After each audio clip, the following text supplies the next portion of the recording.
So good afternoon, ladies. Good afternoon, gentlemen. And I hope that this title will help you to listen me after this break. It's always difficult to motivate people after a good break. And first of all, I would like to thank you, the organization committee, for the invitation. It's a great opportunity to share my thoughts, but also to learn about the other speakers, about the question of the audience, and all the discussions during the breaks. So I will share some thoughts, some predictions, and don't worry, I will fail. And I don't worry about that because quite more serious people than me failed in the past for a very basic prediction, I would say, right now. So be cautious about my thoughts and feel free to challenge them. And as I'm making predictions, tentative roadmaps, please understand that they are not committed, neither my company nor the European Processor Initiative nor the global European ecosystem. They are, I would say, reasonably safe, but we never know what could happen. So before entering in the HPC world, let's discuss some, I would say, ground truths of the digital world. Well, the first one is that for a while we moved from a world where people were buying hardware and asking for software that were compatible to this hardware, from a world where to a world where people are buying software asking for an hardware which is compatible with this software. And it's particularly true for the hyperscaler world. And it drives also to the approach of the software-defined data centers, putting all the value within the software rather than within the hardware. And it's important to understand that because it's a driving direction of the hyperscaler, and it's not up to now the driving directions of the HPC world, which is, I would say, in the middle age of the IT for such consideration.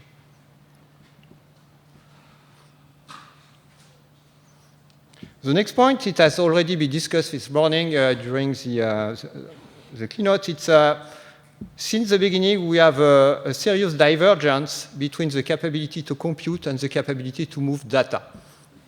And it's a new dilemma for us. It's there for a while. And more or less, the capability of computing is twice more important every 5 years than the capability to move data. And in HPC world, where we are pushing more and more pressure on moving data, you will understand that it is a serious issue for us. And we talk about a lot about computation, and but even this morning also during the keynotes, we have to pay more and more attention about data generations and data movement. Because we are generating so huge amount of data, and it's not only a result of modelization, it's also data we got from sensors. And if we just get the example of the square kilometer array, which is currently building in Australia and South Africa, it is anticipated to generate more 1 exabyte of data per day. So you do imagine that we can't store this data and decide few days later or a few weeks later to compute this data. It's fully changing the paradigm of how to deal with the data flows.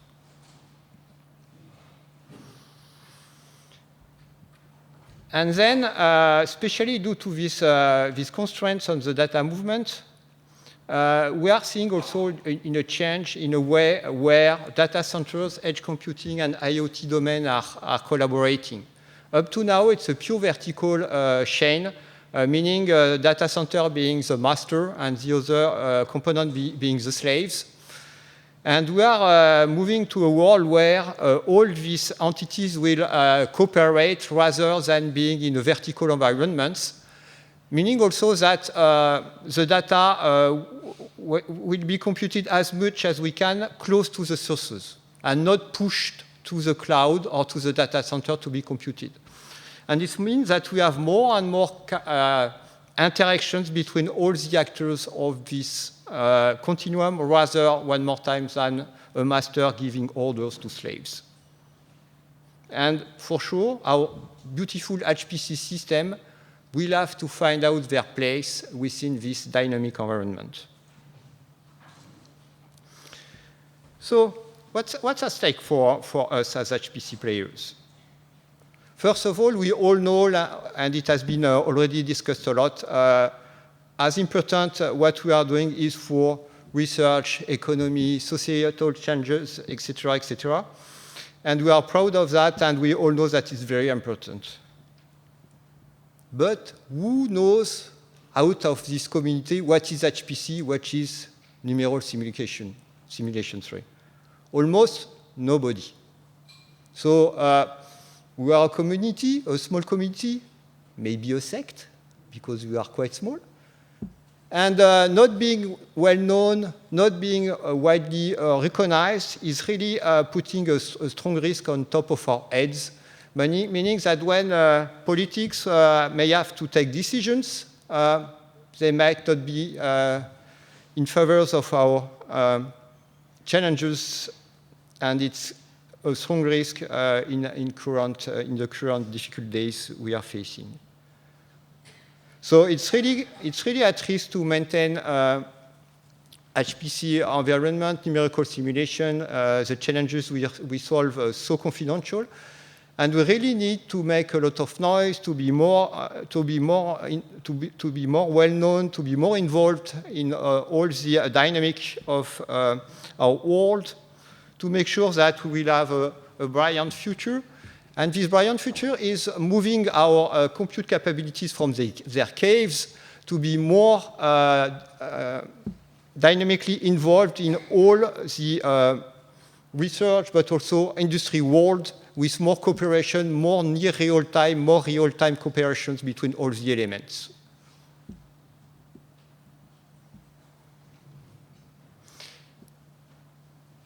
Now, the objective being known, we have some threats. And these 2 days we are talking a lot about technologies, but I would like to talk a little about people, because it's quite difficult to make technologies without people. And especially I would like to mention the Gen Z. So these young people who are born between, I would say, 1995 to 2010. And you know, these people are curious animals. We don't know that we had a world without a smartphone. And I am insisting on this generation of person because they have a quite different mindset from me. And it's very difficult to, I would say, rearrange the company to make them attracted and to retain this talent, because they are valuable more, I would say, coaching capabilities, making sure that what they are doing is aligned with their believing, etc., than we are. And it's very, very difficult to manage them. And I feel it's also difficult to find out the right way to make their educations, to retain them in research center, etc., etc. And these people will not adapt to us. We will have to adapt to them. And these people will be our future. So the technologies we will shake our world, but this generation coming within our businesses will shake us too. And lastly, about people, we are facing a strong scarcity of resources. We are seeing less and less interest about sciences and less trust in sciences too. And we have also a big challenge, and it's not only an HPC challenge, it's a science domain challenge, to remotivate, to redemonstrate how it is important, how funny it is, starting from the teenagers. Otherwise, outside of the Gen Z people, we will not get any more or not enough talent in science domain. And the last point I would like to mention there, it's the big challenge in terms of electricity. Today, only 40% of the energy is electricity. And due to the climate change, we intend to move almost everything in electricity. And we expect an increase of demand of 50% by 2030. And on top of that, we expect that all the IT world will move from 7% to 20% of this electricity consumption. There is no chance at all that we will be able to generate, transport so much electricity in 2030. So I don't have any doubt about any political decision between heating the citizens' houses or charging their electric cars or powering our data centers. So if we don't make enough effort to reduce our power consumption, we will be in serious trouble. And this topic is very sensitive. I'm sure we will remind what has happened to Timnit Gebru in 2020 when she has been fired by Google when she wished to put these topics within her paper. So we have also several challenges, and most of them are already discussed. The first one is the new generation of algorithms are more scalable, but they are changing the paradigms. Historically, we had dense matrices, which were represented by the Linpack benchmark, and we moved to sparse data with, I would say, more efficient algorithms, but now we have more or less as many memory access as we have computations. And it's seriously visible in terms of performance published in the top 500. If we are just getting the top 5 and have a look of the Linpack efficiency and the HPC efficiency, which are representing what was the classical algorithm with sparse data, we are seeing a strong difference. And we are seeing that the HPC benchmark result is quite bad. And it's fully linked to the different of performances in terms of flops and bandwidth, which is in the second array. And then we could see what we have seen this morning, is that Fugaku has a very strong memory bandwidth, which is also reflected by these results, even if we have tons of challenges in front of us to improve these values. This topic has also been discussed this morning. Making computation is almost as no cost. It's around a few picojoules to make multiplications, but it's 100 or 1,000 of picojoules to move data. So as it has been well explained, the main challenge is avoiding moving data or changing the full technology we are using to move data. Then the Moore law is not as efficient as it used to be. First of all, it's slower and slower. And then logic, SRAM, and analogic parts are not shrinking at the same speed. Logic shrinking is still more or less following the Moore law. SRAM right now is not making any more progresses. And we are making only few progresses for the analogic. So if we make some projections, we are seeing that the global surface of the dies are not shrinking so much. And then we are seeing also that the cost of development of the full chips are more and more expensive, and there is no more serious reason to continue to develop monolithic chips. They are becoming too much expensive. And back to power, if we are just making a curve with the top one, we are seeing that the power consumption of the top one system is multiplying by 1.6 every 5 years. So it means that more or less the power consumption is out of control. If we are considering what is coming with the generative AI, it's even worse.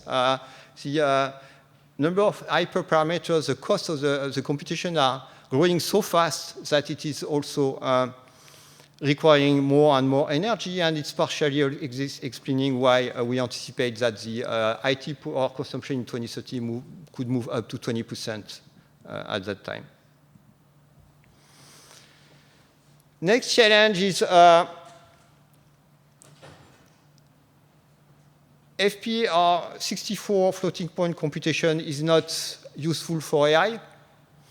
And we are seeing constraints to find out enough space for the gates for FP 64 computations. And we anticipate that the next generations of, by example, NVIDIA cards will not make any more performance improvement for 64-bit floating point operations. That means that if you are just considering lean pack, which has not to be necessarily, I would say, a production objective, a system in 2 or 3 years from now might be more expensive than today, and not less expensive. It's not necessarily a bad news, because if we are back to the new algorithms which are putting the pressure on the memory bandwidth, it means that we will not get more flops, but we will get more memory throughput, which is good for this benchmark, but at which price?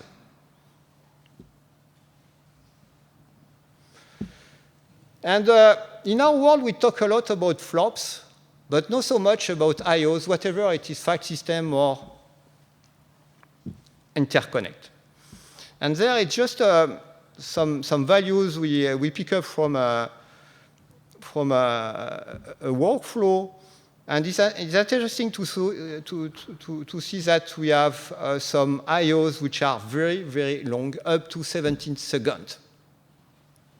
And even if there are few of them, the application is fully blocked, waiting this IO. And you have exactly the same phenomena time to time with the collective operation with MPI.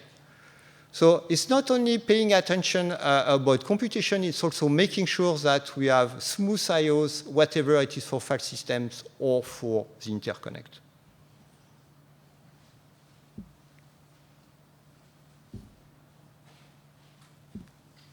So now let's make some prediction.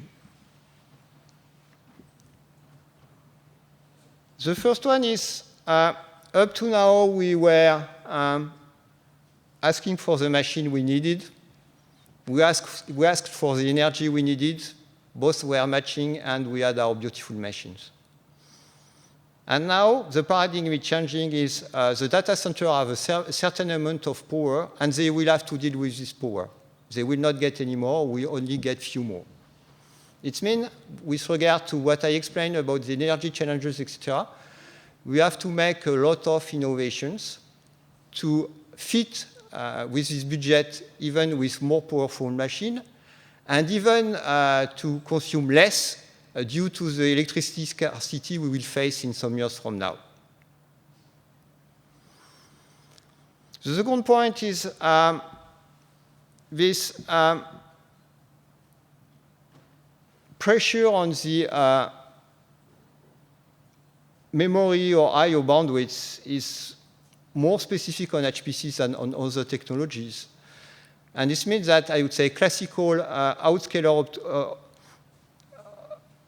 technologies might not fit our need for the future, and we might have to be back to more HPC specialized chip.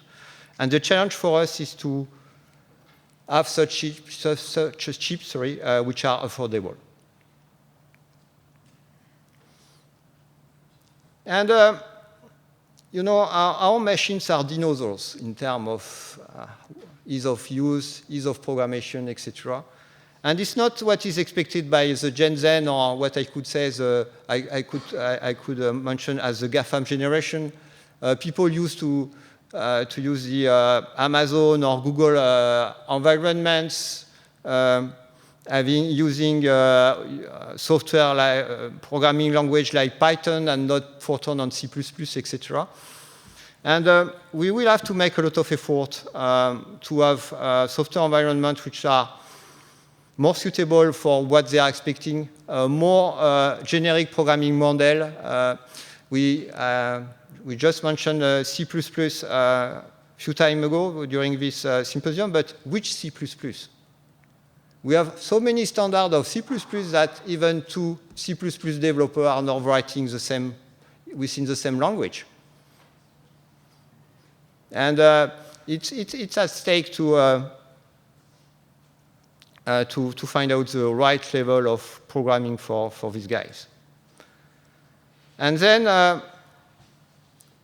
sustainability, it's more and more a question. We have to take care also about being more greener. It's mean be able to assess and to measure our carbon footprint and to define it. It's also about how to reuse the infrastructure. Each time we change our system, we are changing the racks, the network infrastructure, etc. We could reuse them. It's more a question of standard rather than something else. So I tried to have a dream, and don't worry, I will not cover everything, about what we might have to do in a short term, mid-term, and long term, with a short term, mid-term, and long term vision. And I will just go from few items. The first one is about chiplets. I mentioned that we might need some compute capabilities which are more HPC specific, and the single way to make them affordable is to develop common platforms with stacked DRAMs, with also strong I/O capabilities and optical interfaces that will be reusable with different type of compute capabilities. And then having an optical or photonics approach is also quite important in terms of reducing the energy and in terms of cost. Now just consider that the cost of cables, an optical cable with the transceiver, is as expensive as the HCAs and the InfiniBand switch. And then, if we continue in this direction, to really have strong energy reductions, I would love to see moving to superconducting CMOS either for quantum of classical computing, having the same technology for both, and then moving to what I am calling a system or wafer, so having a full subsystem on a wafer, which would be compatible with reasonable cryogenic capabilities. If we are looking, I would say, shorter term, as said, floating 64-bit floating point operation are a key challenge because they will not be improved so much. So having tools to profile our application to understand what could be moved from 64 to 32 or other type of floating point partition, it's at stake today. And we really will have to, I would say, work on our applications to change the balance between 64-bit operation versus others. And also, as said this morning, our applications are generating too much data, and this data is not necessarily always used, and we need also to work on these directions. For a long term, I will just mention also the ability to have an HPC environment which is more software-defined, more compatible with cloud environments. And it will be a challenge for us, but I think that it is absolutely needed. So I just pick up two examples of what we could do short term, or what we are doing in some cases short term. The first one is about data movement. I show how long could be I/Os in certain circumstances. And it's the first point. And the second point, if we are considering the data continuum, it means that we will pick up data not only in our Lustre file system, but also in, by example, S3 file services from Amazon or others. And we need to have an efficient way to get interfaces with these storage environments. So we could envisage, I would say, storage capabilities and data flow nodes, which are making the conversion between the native protocol and the protocol used by the application, plus I/O cache and I/O router capabilities to perform these operations. And it's making a big difference. If we are considering a workflow which has initial data, and then which is writing and rereading the data for running the workflow, you are only writing once the data to the final storage, and all the data are rereaded from the I/O routers. And if you run the same testers as I shown before, you are seeing that it is making a big difference in terms of delays of the I/Os. We still have too long I/Os, but quite less than before. And in some cases, we are seeing that the elapsed time for the I/Os are divided by 2. And by example, in some weather forecast applications, it is reducing the elapsed time of the application by 20%. And the last short-term possibilities I would like to mention is dynamically managing the frequencies of the CPUs. You can detect the phases and mainly making the difference between computing and making I/Os. And such a way, you could have, I would say, up to 15% saving in terms of energy for another time of computation about 3 or 4%, which is acceptable. Now, what are we doing in Europe? So in Europe, we have created an institution, which is EuroHPC, which is leading our European initiatives, which 4 objectives. The first one is to deploy both supercomputing and quantum computing infrastructures to support the development of new technologies, to widen the usage of this infrastructure, and also to help to the development of the HPC skills and knowledge. It's a 3 billion euro program funding from Europe, plus 3 billion euro coming from the national authorities, so it's 6 billion in total over 7 years. And we already see the first results. Several systems have been funded by EuroHPC, and 3 of them are in the top 10. And some others are coming, the first one being Jupiter. That will be our first exascale system this year. And the next one being Jules Verne in France in 2025. We have also a quantum deployment in progress. Right now, we did install 2 quantum simulators on 2 systems, one in France, one in Germany. And we have two procurement of quantum system in progress, plus code in progress for developing excellent center to quantum excellence centers to develop the knowledge and the capabilities on this type of computing resources. So we are also working to make a federation about all these systems, which is asking an interesting question in terms of security and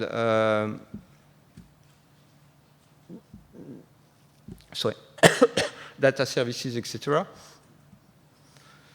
And lastly, moving from exascale to post-exascale era, we expect to install our post-exascale system in 26-27.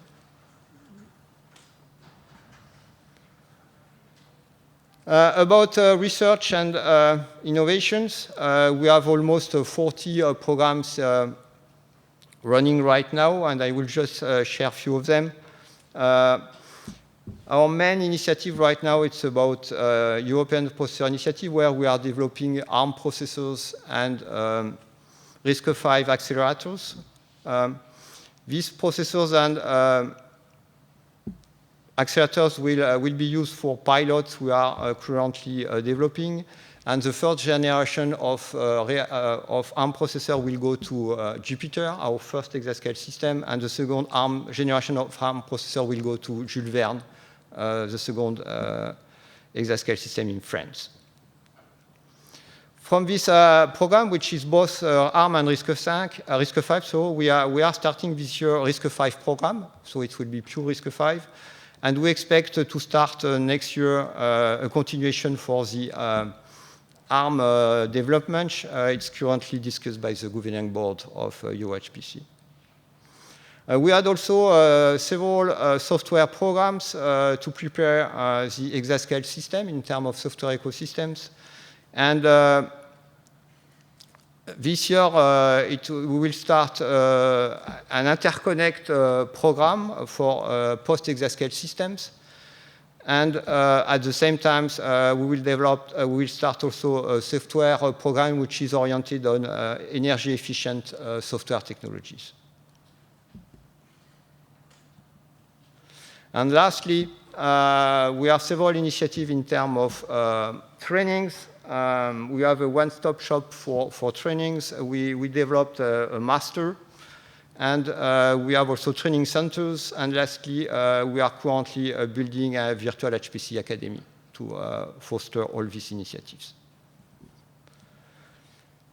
So we do have a lot of challenges, but we know what we have to do to have a brilliant future rather than being disrupted. Nevertheless, we are still moving data to the compute, and it's our challenge at the end of the day is to make the opposite.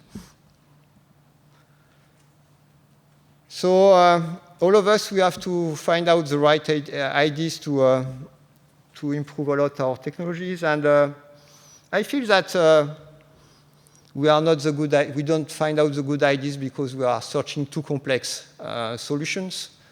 So don't forget that just for the case, it took almost 200 years to have the idea to put four wheels to a case and to have convenient cases. Questions?